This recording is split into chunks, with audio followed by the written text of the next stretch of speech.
pasal 4 ayat 1 hingga ayat yang ke-5.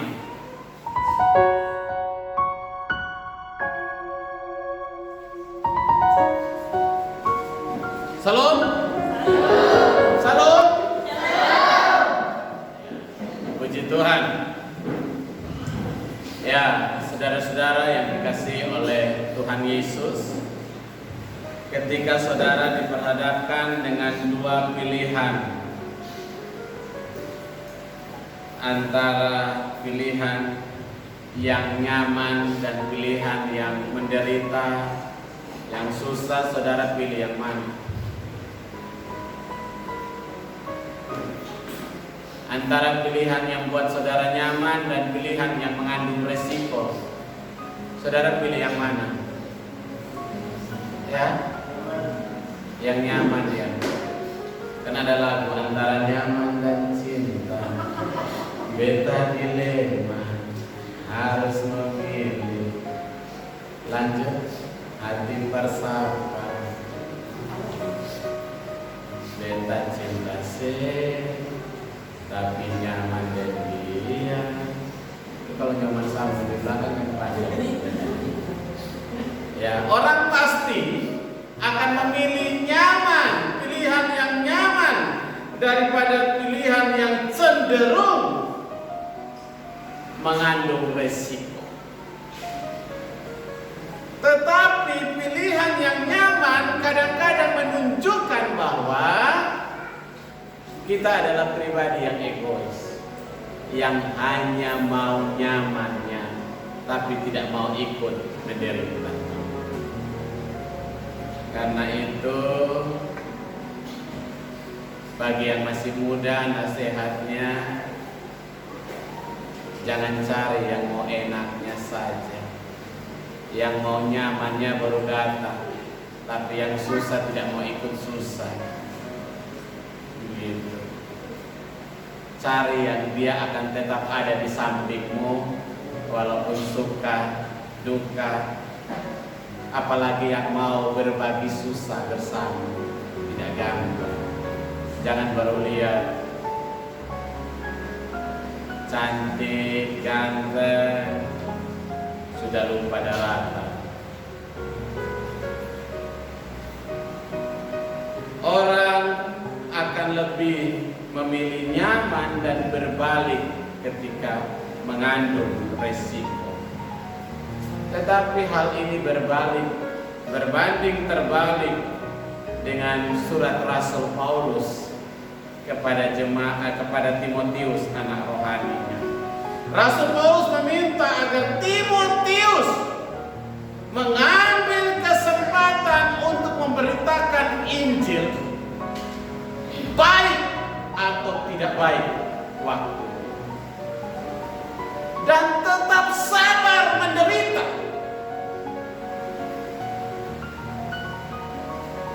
Ini hal yang tidak mudah. Rasul Paulus mau bilang sama Timotius bahwa pelayanan itu tidak mudah, mengandung resiko, tetapi dia harus tetap setia, dia harus tetap sabar dan memberitakan Injil baik atau tidak baik waktu. Jadi ikut Tuhan itu bukan antara nyaman dan cinta, tetapi ikut Tuhan dan melayani Tuhan adalah pemberian diri utuh untuk terlibat dalam pelayanan dan siap menderita. Bukan hanya bicara tentang hamba Tuhan, bukan bicara hanya tentang pendeta, bukan hanya bicara tentang pengurus gereja, bukan, tetapi jemaat biasa pun ikut Tuhan. Ada salib yang harus dipikul, ada kuk yang harus kita pikul. Karena ikut Tuhan tidak mudah. Tuhan minta, Rasul Paulus minta kepada Timotius untuk tetap setia memberitakan Injil, baik atau tidak baik waktunya. Paulus menegaskan, mengapa? Karena akan ada waktunya. banyak orang yang tidak lagi mau mendengarkan firman Tuhan. Ada banyak ajaran sesat yang ada di sekeliling. Mengapa Rasul Paulus bilang beritakan Injil baik atau tidak baik waktunya? Karena ada banyak ajaran sesat yang berkembang di situ. Ada banyak penganiayaan, tetapi sebagai orang Kristen, sebagai murid Kristus, harus tetap memberitakan firman Tuhan. Baik atau tidak baik waktu. Kita juga sekarang sedang hidup dalam berbagai macam situasi, kondisi yang tidak mudah di tengah-tengah pandemi ini. Tantangan untuk tetap bergereja juga susah. Tantangan untuk kehidupan juga makin hari makin berat. Tapi apakah kita tetap setia untuk tetap ikut Tuhan sampai akhir?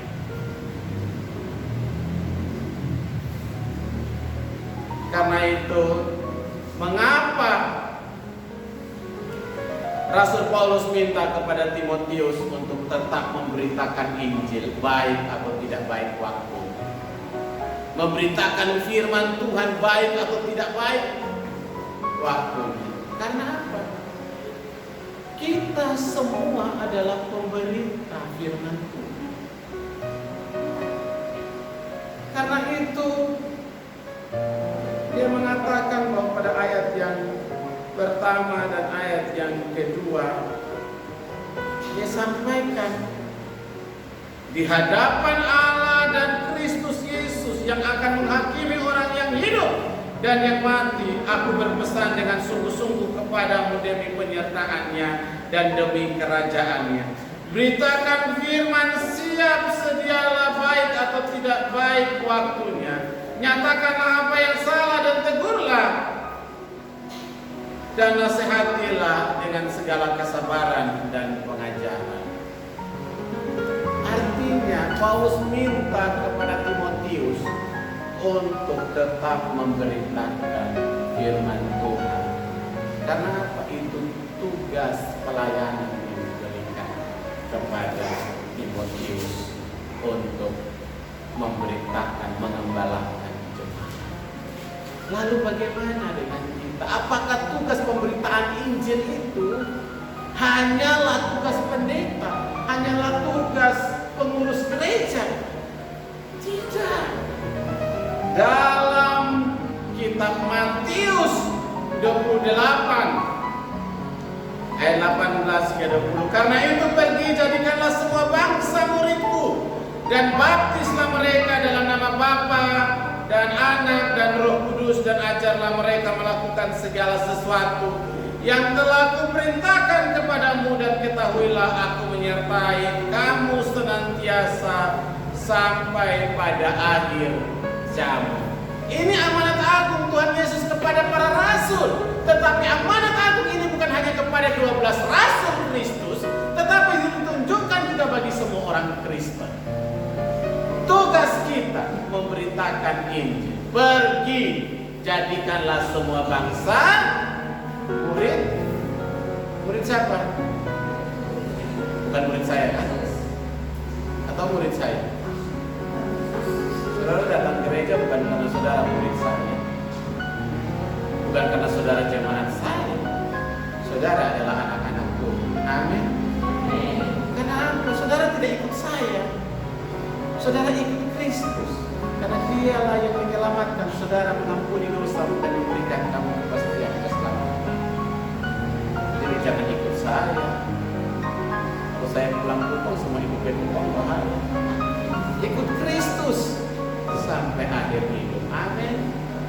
Ikut Kristus juga diberikan tanggung jawab memberitakan firman Tuhan. Bukan pergi di kawan-kawan lagi mabuk, bertobatlah kerajaan Allah sudah dekat. Mereka bangun mabuk kita. Tapi bagaimana hidup kita menjadi berkat, kesaksian kita.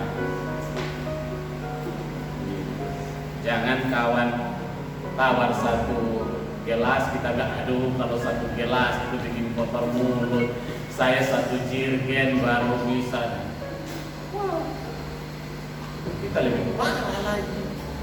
Minimal ada perubahan lah. Perubahan itu tidak bisa dibalikkan seperti membalikkan telapak tangan. Tapi hidup itu harus berubah. Orang yang mau maju hidupnya harus berubah. Amin. Kita ini datang dari kampung sudah tidak jelas, di kampung hidup tidak jelas, mabok, pencuri, berampok. Datang di sini lebih parah lagi. Tidak ada perubahan. Untuk apa kamu merantau? Pulang. Jauh-jauh harus ada perubahan. Amin. Itu penting. Hidup harus berubah. Hidup harus berdampak. Kalau hanya merantau untuk mati, mabuk, lebih baik pulang. Karena bikin menderita banyak orang di sini. Ya. Hidup harus berubah. Saya datang hanya sebagai gelandangan. Tapi hari ini Tuhan pakai saya jadi alat. Saya bisa menyelesaikan 2 sarjana saya di Bali dan 1 master pendidikan. Hidup harus ada perubahan. Kita adalah pemberita firman. Karena itu Tuhan bilang pergi jadikanlah semua bangsa muridku. Mau pergi bagaimana kalau hidup kita tidak diubah oleh Tuhan? Bagaimana mau memberitakan firman Tuhan kalau hidup kita tidak kita ubah? Supaya kita tidak jadi batu sandungan bagi orang lain. Karena itu saya bilang pergi aja, tidak harus ngomong cerita aja. Sekarang berubah ya, hari Minggu gereja terus. Ya, kita mau sampai kapan begini? Ya, hidup ini terbatas, singkat. Untuk masih ada waktu pakai hidup ini untuk kemuliaan Tuhan. Itu saudara sudah memberitakan firman. Masa kalah sama Rambo. Nomor berapa dia? 8 tahun sudah jadi singa di gereja. Ya Tuhan punya talenta, orangnya kan dia punya talenta di situ Bapak. Lalu talenta apa ya? Persembahkan aja, anak kecil talenta segitu dia persembahkan. Yang tua-tua malu lah. Kan begitu, anak kecil berani masa kita. Jangan hanya bilang cinta saja berani. Aku padamu, I love you. Itu tidak diajar, saudara. Sehingga saudara menjadi pemberita cinta. Itu playboy. Di mana-mana omong cinta. Aku padamu, padaku. Tapi kalau ngomong firman ini, aduh Bob, mulut tak kancing Bapak. Kemarin ngomong cinta itu masalah lain Bapak. Kan sama-sama omong, suara kan sama-sama keluar. Mulai hari ini sadar bahwa mulut kita tidak hanya pakai untuk bilang I love you. Aku padamu, mu padaku. Tidak hanya itu. Sekali-sekali kalau kakak cinta adik, mari kita melayani Tuhan. Amin. Kalau adik sayang kakak, mari deh kakak ke gereja. Amin. Ada yang bilang begini, saya tidak mau meninggalkan Tuhan demi sesuatu, tapi lebih baik tinggalkan sesuatu demi. Bilang begitu di pacar ya. Amin. Bagaimana dengan suami? Bagaimana dengan istri? Sayang, kalau lu tidak bersama-sama dengan saya di gereja, lu gue mumpung belum nikah, bro. Bapak, anak sudua Bapak, ya atas. Lebih baik menjadi pemberita firman Tuhan. Amin. Karena kita semua adalah pemberita firman Tuhan. Kenapa harus memberitakan firman Tuhan sekarang? Karena waktunya semakin urgent, waktunya semakin sempit, waktunya semakin sulit. Kenapa? Ayat 3 dan 4. Karena akan datang waktunya, orang tidak lagi menerima ajaran sesat, tetapi mereka akan mengumpulkan guru-guru menurut kehendaknya untuk memuaskan keinginan telinganya. Mereka akan memalingkan telinganya dari kebenaran dan membukanya bagi dongeng-dongeng. Artinya bahwa pemberitaan firman Tuhan itu urgen dan penting, karena banyak orang Kristen sudah tidak lagi mendengar ajaran sehat.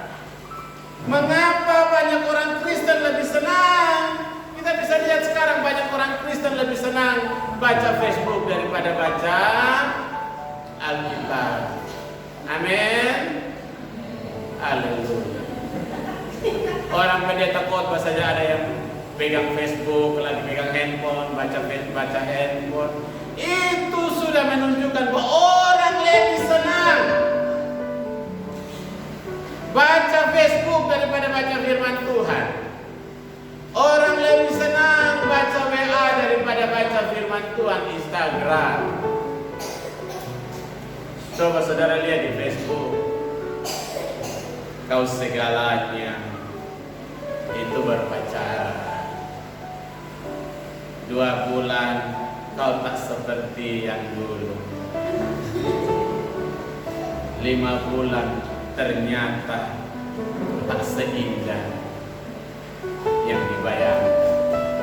7 bulan aku begini, engkau begitu, sama saja. Lebih senang baca Facebook, bolehlah, tapi pagi-pagi ambil waktu lah baca firman Tuhan. Amin. Kita sekarang sedang hidup di zaman modern. Kalau saudara tidak ikut media sosial, saudara ketinggalan. Ya, karena itu tapi penting. Zaman sekarang orang lebih senang dengan media sosial daripada baca firman Tuhan. Ya, mengantuk kalau dengar firman Tuhan. Kalau bisa cepat selesai bab tua khotbah. Apalagi kalau kayak aku yang khotbah lama. Kapan nih cepat, belum nanti kelas katekisasi lagi omong lama lagi, aduh mengantuk. Ya, kita kadang-kadang lebih senang mendengar ajaran sesat daripada ajaran sehat. Ada orang cerita apa, kita lebih percaya itu daripada firman Tuhan. Orang lebih senang membuka telinganya kepada ajaran-ajaran sesat daripada mendengar firman Tuhan. Akan datang waktunya, ini dicatat berapa ribu tahun yang lalu. Mungkin sekarang waktunya orang tidak lagi senang dengan ajaran sehat. Karena itu harus kita firman Tuhan, supaya firman Tuhan jangan diganti oleh Facebook. Karena itu sekarang di handphone itu sudah bisa download aplikasi Alkitab. Siapa yang handphonenya ada aplikasi Alkitab, angkat tangan.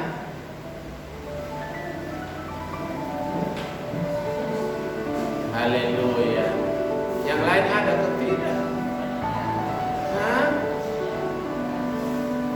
Jangan aplikasi Alkitabnya cuma dibaca hari Minggu, karena pemalas bawa Alkitab di gereja. Terlalu besar. Tapi tiap hari sebaiknya taruh aplikasi Alkitab itu bersebelahan dengan Facebook, supaya kalau lo mau pencet Facebook tak salah, pencet di Alkitab. Karena akhir-akhir ini orang lebih senang mendengar ajaran sesat daripada ajaran sehat. Taruh di samping, sebentar saya cek dulu dan mimbar. Haleluya. Amin. Yang berikut, karena akan waktunya orang memalingkan telinga dari kebenaran dan membukanya pada dongeng-dongeng. Akan datang waktunya banyak orang Kristen yang tubuhnya di gereja, tetapi hatinya di tempat lain. Tubuhnya ada di sini, tapi hatinya tidak ada di sini. Dia pikir tadi kompornya sudah dimatikan, belum. Ikannya hangus di kompor. Makanya ibu-ibu kalau mau datang gereja pastikan kompor mati. Ya. Dia lupa dia punya anting-anting di ruang tamu. Nanti tetangga kos datang ambil, terus pulang saya tumbuk dia. Artinya di mana-mana.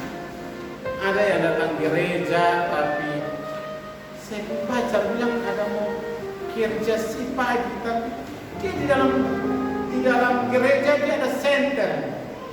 Dia punya pacar, punya Facebook, dia buat macam-macam, dia keluar dari gereja langsung. Apalagi sekarang ada aplikasi yang tahu pacarmu ada di mana, ada ya aplikasi apa itu namanya? Ya, orang sudah tidak saling percaya. Yang pasang aplikasi itu menunjukkan bahwa saudara sudah tidak percaya dengan pasangan.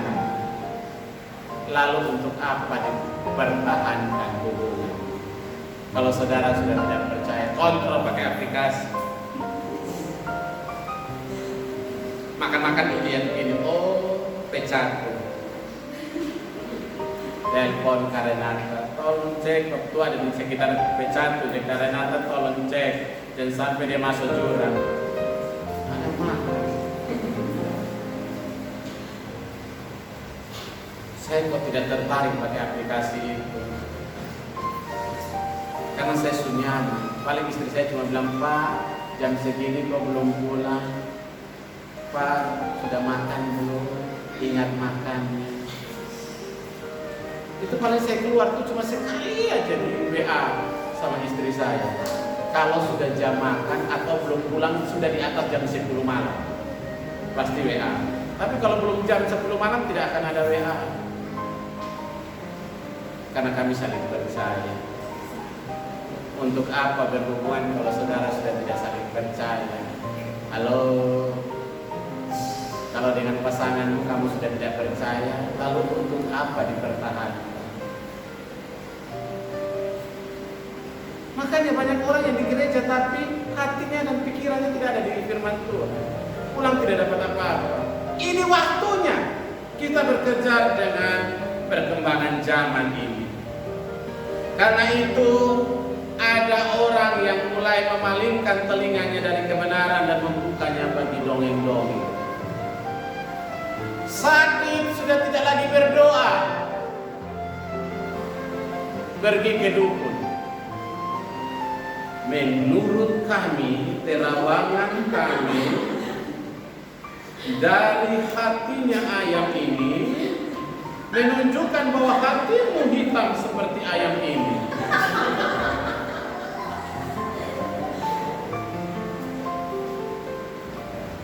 Menurut terawangan kami, sakitmu ini karena pacarmu ingin kamu cepat mati supaya dia bisa gandeng yang baru.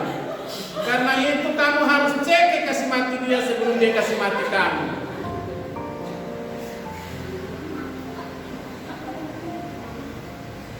Saatnya orang sudah tidak lagi percaya firman Tuhan, lebih percaya dongeng-dongeng. Saya kadang-kadang, zaman sudah terbuka saudara, zaman sudah terang benderang, kita masih percaya nitu-nitu. Apa itu? Orang timur bilang setan-setan. Ya. Sakit tidak ke dokter lagi sekarang, pakai telur. Goyang-goyang ini. Kalau dia berat sebelah mana? Oh, yang buat di samping rumah sebelah kiri. Kalau berat sebelah kanan, orang sebelah kanan yang buat. Halo, dunia sudah terang, saudara. Setan bisa dikalahkan dengan firman Tuhan. Amin. Lu anak Tuhan, yang jaga lu malaikat. Tuhan jaga lu. Setan tidak akan menang. Jadi tidak usah takut lah. Mau keluar malam saja sudah takut. Mau pergi kencing di luar saja sudah bahaya. Tarik bawa laki. Tidak usah lah. Saya berpikir dunia sudah era yang luar biasa, semua serba terbuka. Kita masih percaya yang tidak jelas. Menurut nenek saya, kalau keluar pas jam 12 itu mati di jalan. Saya sering keluar pas jam 12 tapi saya tidak mati itu. Bukan jam 12 yang matikan kita. Jadi berhenti dongeng. Harus dikalahkan dengan firman Tuhan. Percaya firman Tuhan, pegang firman Tuhan. Sakit pergi ke dokter. Ya. Berdoa dan bekerja, berobat dan berdoa. Sakit, ada kejadian itu. Sakit bilang orang suami, kepala sakit yang sudah parah. Ada Levi, kena Levi, orang suami. Sampai tidak bisa bangun, sampai sudah matar ya. Kemudian bilang ke saya bilang pikul di rumah sakit. Sampai di rumah sakit ternyata apa? Ada cairan di saraf, harus operasi. Kalau tidak lewat. Sudah bilang orang suami, Yesus beserta. Yang suami tokonya, mama kecilnya, lama-lama dia pulang dia bunuh kasih mati orang gara-gara dukun-dukun yang tidak jelas. Berhenti. Ada firman Tuhan. Baca firman Tuhan. Karena itu kita harus beritakan firman Tuhan. Di samping kiri kananmu ada orang yang percaya begitu dalam nama Yesus. Bilangin dia, berdoa, Tuhan pasti sembuhkan. Jangan kita yang, iya betul, itu kemarin juga begitu. Saya kemarin juga begitu. Jadi malah kita yang mau orang pergi di tempat sana. Kan orang tidak tahu itu tempat dukung di mana, kita yang dari gereja yang pikul bawa di sana. Yesus beserta. Ini zaman sudah berubah. Kadang majelis gereja yang pikul bawa di sana. Jangan sampai istri pendeta yang pikul bawa orang begitu.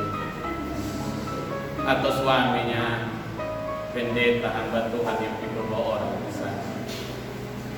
Bahaya. Ya. Kita harus sampaikan bahwa cukup berdoa, berobat, firman Tuhan menguatkan kita. Amin. Ada orang yang kerasukan. Ya. Cuma kita kan kenal.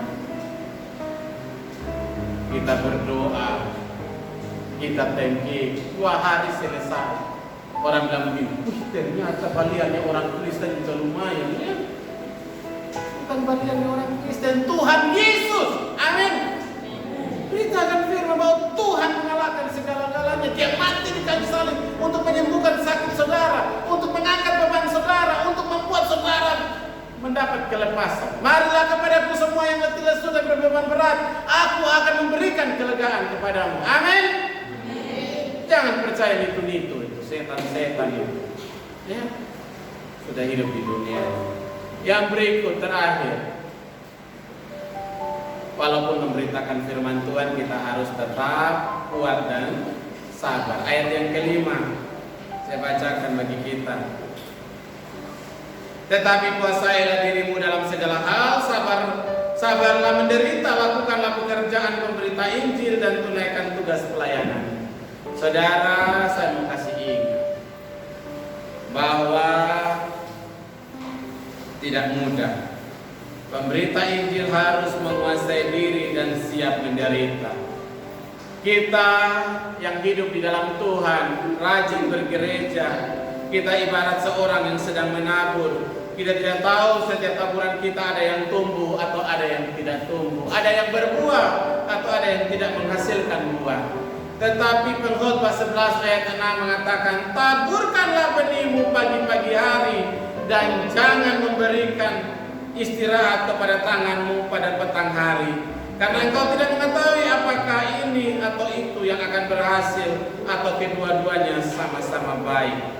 Menunjukkan kepada kita bahwa kita harus semangat memberitakan firman Tuhan. Dengan teman-teman kita di samping kiri kanan kita kasih tahu, ingat gereja jangan bilang gini, firman Tuhan mengatakan bertobat kalau tidak mati kamu. Jangan begitu, orang langsung takut memang. Ketemu teman, hari Minggu gereja di mana? Kami tidak gereja lah. Jangan begitu. Ikut kami ke gereja, itu sudah memberitakan firman Tuhan. Tuhan bilang apa? Janganlah engkau meninggalkan pertemuan-pertemuan ibadah.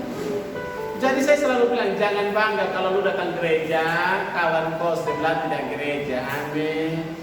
Jangan sombong. Yang lu yang mesti dong itu. Jangan sombong kalau kawan lu ada yang belum mesti ya. Yang mau penerimaan anggota tuh jangan bangga jadi anggota gereja kalau kawan yang sebelah belum bergereja. Gitu ya.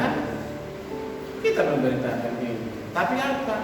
Kita juga harus sabar dan siap menderita. Karena orang berbeda yang ajak kita ke gereja, dia sendiri tidak datang ke gereja, itu biasa.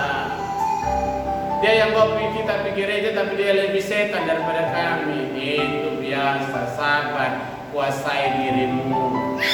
Karena ajak orang ke gereja itu orang lihat kita, orang belum lihat pendeta, orang lihat kita.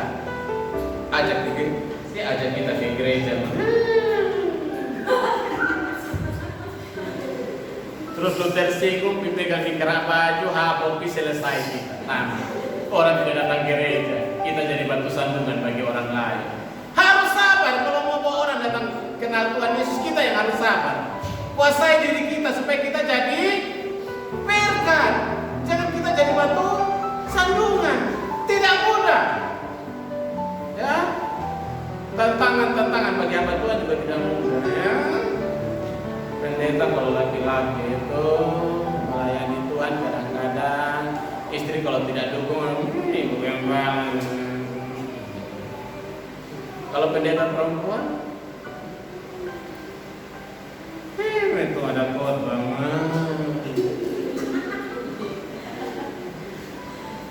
Biasa Tuhan bilang sabarlah menderita.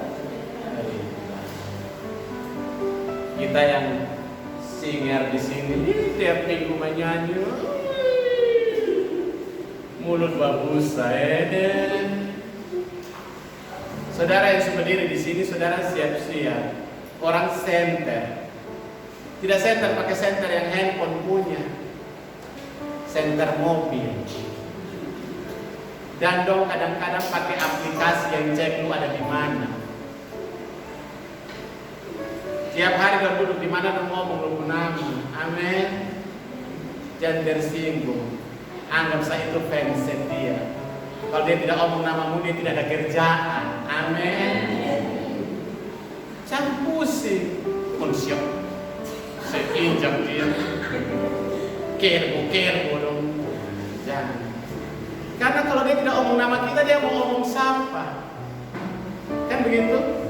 Anggap saja saudara sedang menjadi selebriti. Selebritinya gereja. Amin.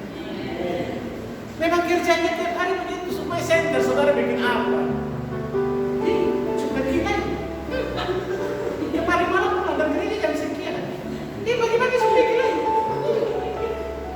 Lama-lama dikasih skala pendeta.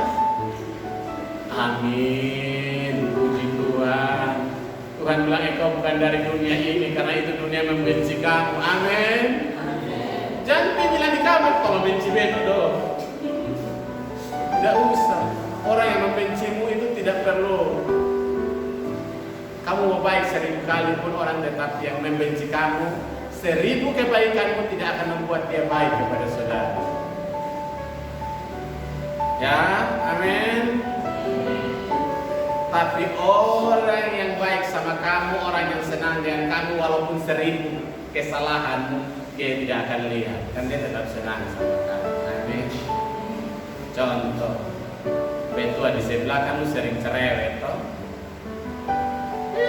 Kau makan, tidur ke bagi kuning. Tetapi saya, tapi yang di luar lu mau baik pelayanan sebagaimana banyak pun juga, kalau dia tidak suka juga tetap tidak suka. Saya dulu dibilangin sama orang, ada bilang, Pak Yakob itu orang tidak suka sama Pak. Saya bilang begini, saya juga tidak suka sama dia karena dia sudah punya suami.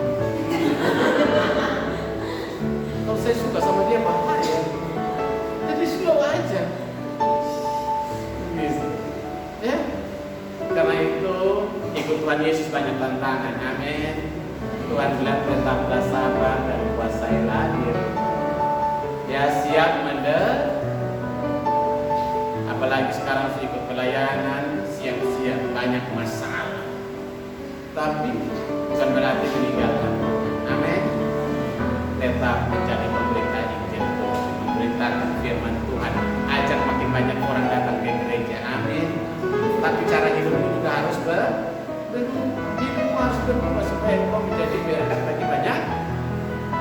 Ya, lebih baik hidupmu menjadi kitab terbuka daripada omong doang. Ya, sehingga hidupmu jadi berkat bagi banyak orang. Mari jadi pemberita firman Tuhan dan tetap memberitakan firman Tuhan kepada sesama, dan Tuhan memberkati kita. Amin.